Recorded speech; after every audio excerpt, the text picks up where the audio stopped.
The Wolves in the Walls by Neil Gaiman. Lucy walked around the house.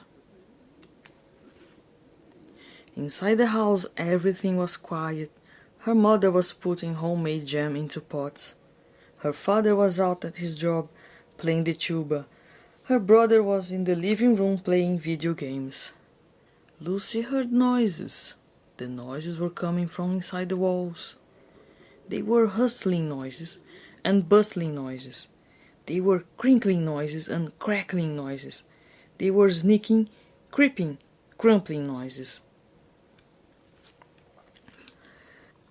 Lucy knew what kinds of things make noises like that in the walls of big old houses, and she went and told her mother, "There are wolves in the walls." Lucy said to her mother, "I can hear them." "No," said her mother. "There are no wolves in the walls. You must be hearing mice, I suppose." "Wolves," said Lucy. "I'm sure it's not wolves," said her mother, "for you know what they say. If the wolves come out of the walls, then it's all over." "What's all over?" asked Lucy. "It," said her mother. "Everybody knows that." Lucy picked up her pig puppet doll, which she had since she was a little baby. "I don't think it sounds like mice," she said to her pig puppet. In the middle of the night, when everything was still, she heard clawing and gnawing, nibbling and squabbling. She could hear the wolves in the walls, plotting their wolfish plots, hatching their wolfish schemes. In the day, Lucy felt eyes upon her, watching her from the cracks and from the holes in the walls. They peeped through the eyes in paintings. She went to talk to her father. "There are wolves in the walls," she told him. "I don't think there are, Poppet," he told her. "You have an overactive imagination. Perhaps the noises you heard come from rats. Sometimes you get rats in big old houses like this." "It's wolves," said Lucy. "I can feel them in my tummy, and Pig Puppet thinks it's wolves as well."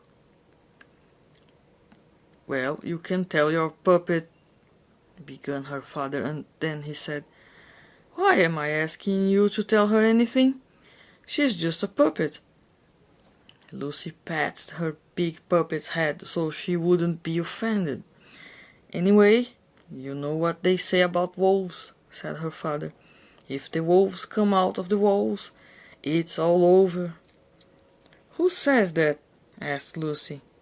"People. Everybody, you know," said her father. And he went back to practicing his tuba. She was drawing a picture when she heard the noises again, a scrambling, rambling, rustling in the walls. "There are wolves in the walls," she told her brother. "Bats," he said. "You think it's bats?" she asked. "No," he said, "I think you are." And he laughed for a long time at his own joke, although it had not been a particularly good one. "I am not bats," said Lucy. "I'm telling you there are wolves in the walls." "Firstly, there are no wolves in this part of the world," he told her. "Secondly, wolves don't live in walls, only mice and rats and bats and things. Thirdly, if the wolves come out of the walls, it's all over." "Who says?" asked Lucy. "Mr. Wilson at my school," said her brother. "He teaches us about wolves and things." "And how does he know?" asked Lucy. "Everybody knows," said her brother, and he went back to doing his homework. The next day the noises were louder. "We had to do something about those mice," said her mother. "Pesky rats," said her father. "I'll call someone up about them in the morning." It's bats! I know it is, said her brother happily. I shall ensure that I sleep with my neck exposed tonight, in case one of them is a vampire bat. Then, if it bites me, I shall be able to fly and sleep in a coffin, and never have to go to school in the daytime again. But Lucy did not think it was mice, or rats, or bats. She shook her head at this sad display of ignorance. Then she cleaned her teeth, and she kissed her mother and father, and she took herself off to her bed. The old house made no noises that night.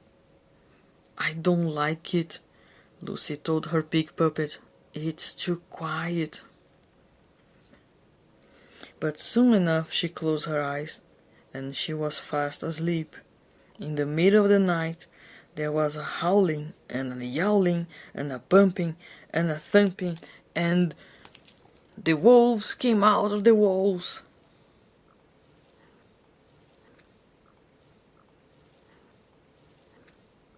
"Oh no!" shouted Lucy's mother. "The wolves are coming out of the walls!" shouted Lucy's father, picking her up and running down the stairs with her, and he bathed Juba in his arms. "It's all over!" shouted her brother as he fled down the stairs beside them. The family went out the back door and into the garden.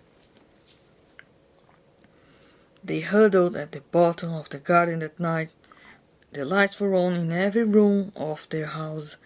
Back in the house they knew the wolves were watching their television and eating the food from the family's pantry and dancing wolfish dances up the stairs and down again.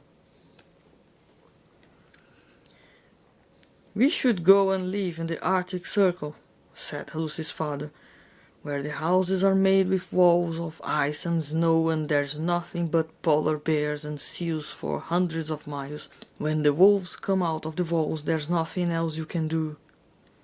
"Huh," said Lucy. "We must go and live in the Sahara Desert," said her mother, "where the walls are colored tent silks that flap in the hot wind, and there's nothing but camels and desert foxes for thousands of miles." "Blah," said Lucy. "I think we should go and live in outer space," said her brother. "We could live in an orbiting space station with metal walls with lights on them that blink and flash and nothing but fossils and squassoks for billions of miles." "What are fossils and squassoks?" asked Lucy. "Outer space things," he told her.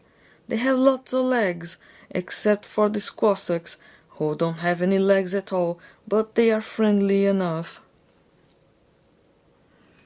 "I don't want to live anywhere that isn't my house," said Lucy, "and I've left my pig puppet behind." "We can get you a new one, wherever we're going," said her mother. "Now let's try to go to sleep." It was chilly at the bottom of the garden, and Lucy missed her pig puppet. "She'll be all alone in that house with the wolves," she thought. "They could do dreadful things to her."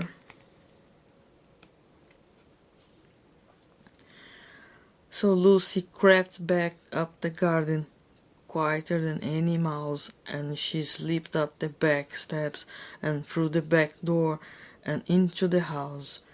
Lucy was standing there in the little hall of the back of the house when she heard some wolves coming down the stairs. They had been eating jam and toast in front of the television and were coming back for more. Where could she go? What could she do? Quick as the flick of the wing of a bat, Lucy slipped into the wall. She crept through the house on the inside, through the downstairs, up the middle, and into the wall of her bedroom.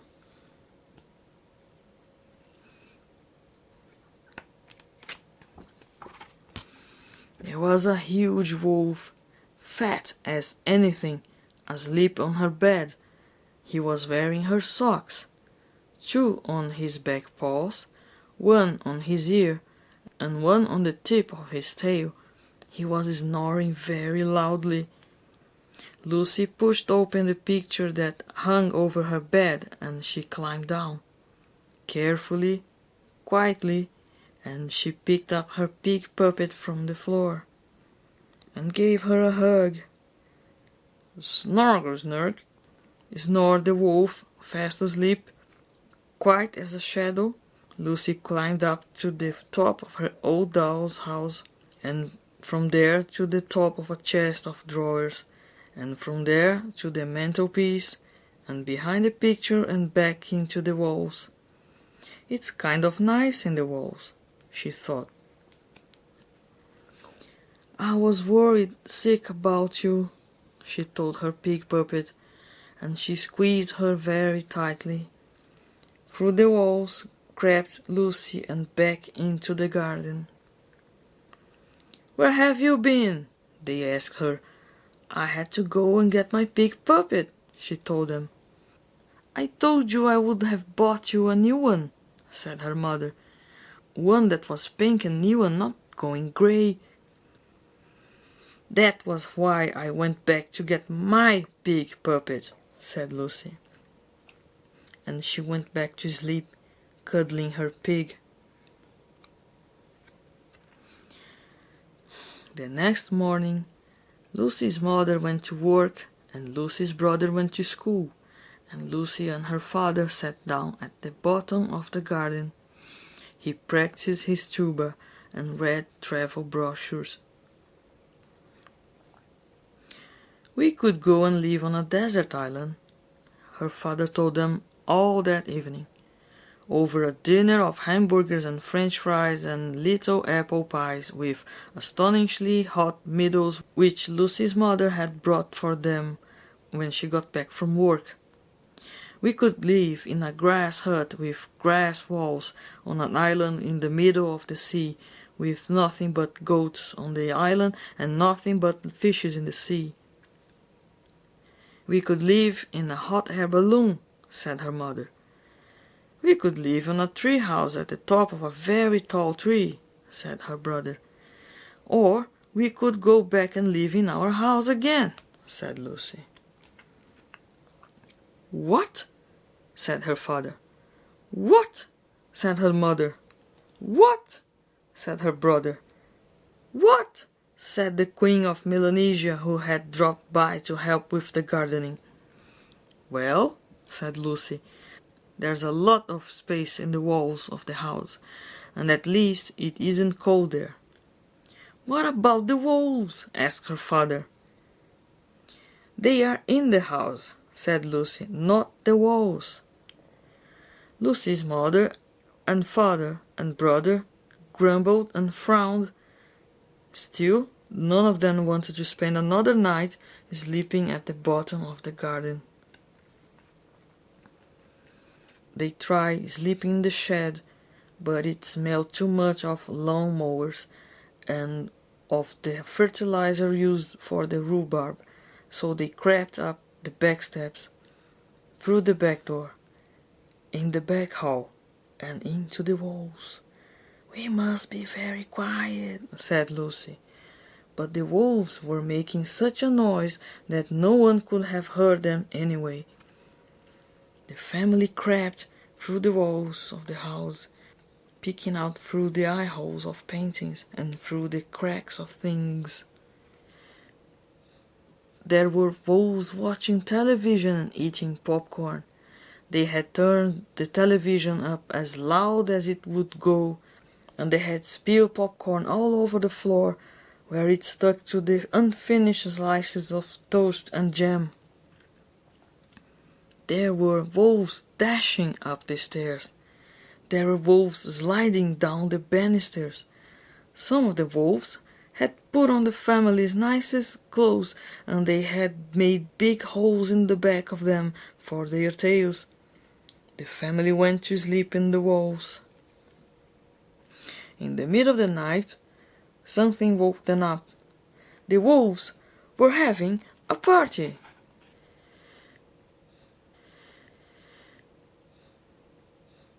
They were singing and dancing and telling jokes.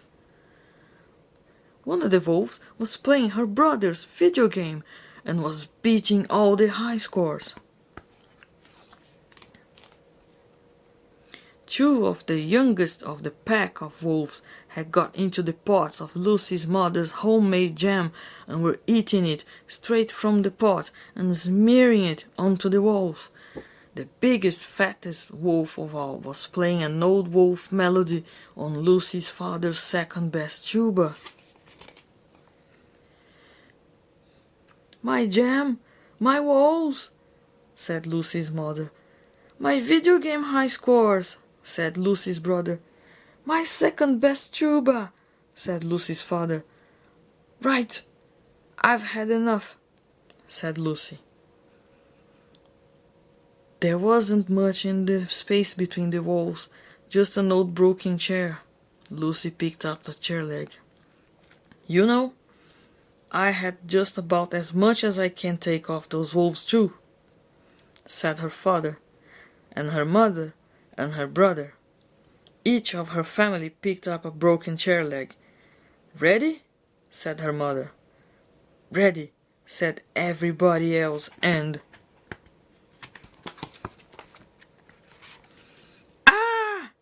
howled the wolves. "The people have come out of the walls." "And when the people come out of the walls," shouted the biggest, fattest wolf, flinging aside the tuba, "it's all over." Round and around they ran, gathering up their most treasured possessions. "Flee!" they shouted.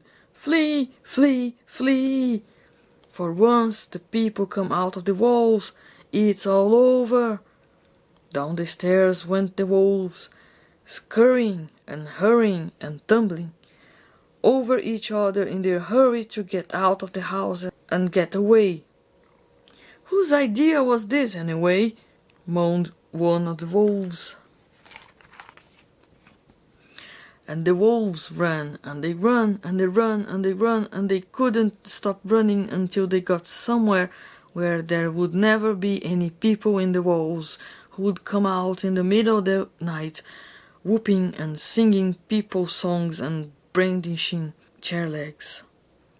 And whether they went to the Arctic or the desert or outer space or somewhere else entirely, nobody knows. But from that day to this, those wolves have never again been seen. It took the family several days of cleaning up to make the house look anything like it did before the wolves came out of the walls. But eventually, everything was back the way it had been before, except for Lucy's father's second-best tuba, which had sustained severe jam damage. So Lucy's father sold his second-best tuba and bought a sousaphone instead, which he had always wanted, and everything went back to normal. Until Lucy noticed something funny. She heard rustlings and scratchings and squeezings and creakings in the old house, and then, one night, she heard a noise that sounded exactly like an elephant trying not to sneeze. She went and got her pig puppet. "Do you think I should tell the rest of them," she said, "that we have elephants living in the walls of the house?" "I'm sure they'll find out soon enough," said the pig puppet to Lucy. And they did.